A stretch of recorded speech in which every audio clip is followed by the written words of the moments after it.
Vote গণনায় রাজীব কুমারকে বিশেষ দায়িত্ব দিলেন মমতা ও অভিষেক।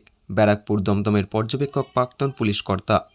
শনিবার দলের কাউন্টিং এজেন্টদের নিয়ে বৈঠকে বসেছিলেন মমতা বন্দ্যোপাধ্যায় এবং অভিষেক বন্দ্যোপাধ্যায়। তৃণমূল সূত্রে খবর, ওই বৈঠকেই গণনার দিন জেলাভিত্তিক পর্যবেক্ষক নিয়োগের কথা বলা হয়েছে। ভোট গণনায় অতিরিক্ত 165 জন গণনা পর্যবেক্ষক নিয়োগ করল কমিশন। আইন শৃঙ্খলা রক্ষায় 77 পুলিশ পর্যবেক্ষক। গণনার দিন ঝড় বৃষ্টি বাড়বে কলকাতায়। কালবৈশাখী দাপট কতদিন চলবে? দক্ষিণবঙ্গের কোথায় কী পূর্বাভাস জানুন বিস্তারিত খবরে। বিজেপি যা বলে সেটাই বলতে হয় কমিশনকে। সিও দপ্তর থেকে বেরিয়ে রবি শশী অসীমের খোঁজা। স্ট্রংরুম কাণ্ডের পর নয়া দাবি। বাণিজ্যিক গ্যাসের দাম প্রায় 1000 টাকা বাড়িয়ে দিল কেন্দ্র। অপরিবর্তিত থাকছে গৃহস্থলীর রান্না গ্যাসের দাম। সিঙ্গুরে গাড়ি ধাক্কা দিতে আগুন ট্রাকের, বেরোতে না পেরে দগ্ধ হয়ে মৃত্যু চালকের। ভবানীপুরে কেবলমাত্র একটি ওয়ার্ডেই লিড পাবেন মমতা। দলীয় বৈঠকে দাবি বিজেপি প্রার্থী শুভেন্দু অধিকারীর। সমুদ্রে 60 কিলোমিটার পর্যন্ত গতিবেগ দমকা ঝড়ের পূর্বাভাস রয়েছে।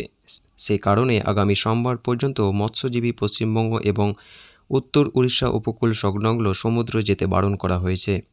রাজ্যে এখনই থামছে না ঝড় বৃষ্টি। উত্তরবঙ্গে ভারী বৃষ্টির পূর্বাভাস রয়েছে। কলকাতা সহ দক্ষিণবঙ্গে হালকা বৃষ্টির পাশাপাশি চলবে ঝড়। আগামী মঙ্গলবার পর্যন্ত গোটা রাজ্যে জারি করা হয়েছে সতর্কতা। সোমবার ভোট গণনা দিন কলকাতা সহ গোটা দক্ষিণবঙ্গে 60 কিলোমিটার পর্যন্ত গতির বেগে ঝড় হতে পারে। গোটা দক্ষিণবঙ্গে সেদিন রয়েছে কমলা সতর্কতা। উত্তরবঙ্গে 8 জেলায় রয়েছে হলুদ সতর্কতা। তবে ঝড় বৃষ্টির কারণে আপাতত তাপমাত্রা হেরফের হবে না। আলিপুর আবহাওয়া দপ্তর জানিয়েছে, গাঙ্গেয় পশ্চিম এবং সংলগ্ন বাংলাদেশের উপরে রয়েছে ঘূর্ণবাত। দক্ষিণ পূর্ব বাংলাদেশের উপরে রয়েছে আরও একটি ঘূর্ণবাত। দুইয়ের প্রভাবে বঙ্গোপসাগর থেকে ছুটে আসছে জলীয় বাষ্প। তার জেরেই রাজ্য জুড়ে চলবে ঝড় বৃষ্টি।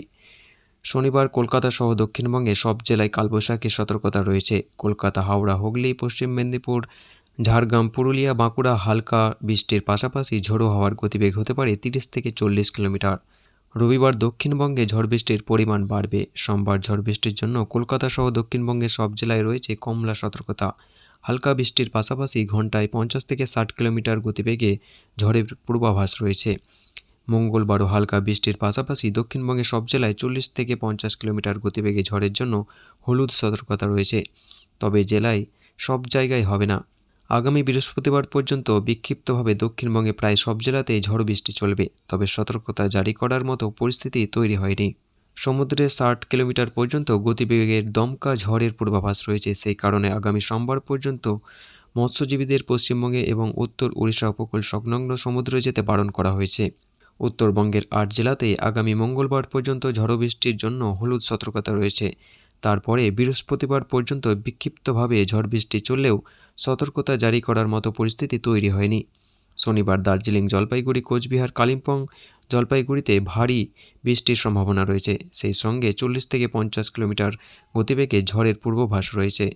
উত্তর ও দক্ষিণ দিনাজপুর, মালদহ ঝড় বৃষ্টির জন্য হলুদ সতর্কতা রয়েছে। জলপাইগুড়িতে রবিবার ভারী বৃষ্টিপাত হতে পারে। তবে রবিবার থেকেই উত্তরবঙ্গে ঝড় বৃষ্টি কিছুটা কমবে, তবে থামবে না। শুভেন্দু অধিকারের দাবি, ভবানীপুর কেন্দ্রে বিএলওরা বাড়ি বাড়ি যে বুথ স্লিপ দিয়েছেন সেরকম 3810টি স্লিপ ফেরত এসেছে, সংশ্লিষ্ট ভোটারদের কাছে পৌঁছে যায়নি। ভবানীপুর বিধানসভা কেন্দ্রে মমতা বন্দ্যোপাধ্যায়কে জেতাতে নকল আঙুল কিনছে তৃণমূলের এক কাউন্সিলর। তাও এক আধটা নয়, 750। একটি কৃত্রিম আঙুলের ছবি দেখিয়ে এমনটাই দাবি করলেন ওই কেন্দ্রের বিজেপি প্রার্থী শুভেন্দু অধিকারী, যার বিরুদ্ধে এই অভিযোগ। 74 নম্বর ওয়ার্ডে সেই তৃণমূল কাউন্সিলর দেবলীনা বিশ্বাস শুভেন্দুর দাবি ভিত্তিহীন বলে উড়িয়ে দিয়েছেন। বুধবার দ্বিতীয় দফায় ভোট গ্রহণ রাজ্যের 142টি আসনে, তার মধ্যে রয়েছে ভবানীপুরও। ভোটের আগের দিন একই ছবি দেখিয়ে শুভেন্দু দাবি করেছেন ভোটের কারচুপির জন্য নকল আঙুল কিনছে তৃণমূল। ভোট গ্রহণ কেন্দ্রে নকল আঙুল পরে বুথে গিয়ে ভোট দেবেন তৃণমূল কর্মীরা। কালি দেওয়ার পরই সেই নকল আঙুল বুথ থেকে বেরিয়ে খুলে ফেলবেন তারা। কারচুপির উদ্দেশ্যে এইসব করা হবে বলে দাবি শুভেন্দুর। তার কথায় 750 নকল আঙুল কিনেছে।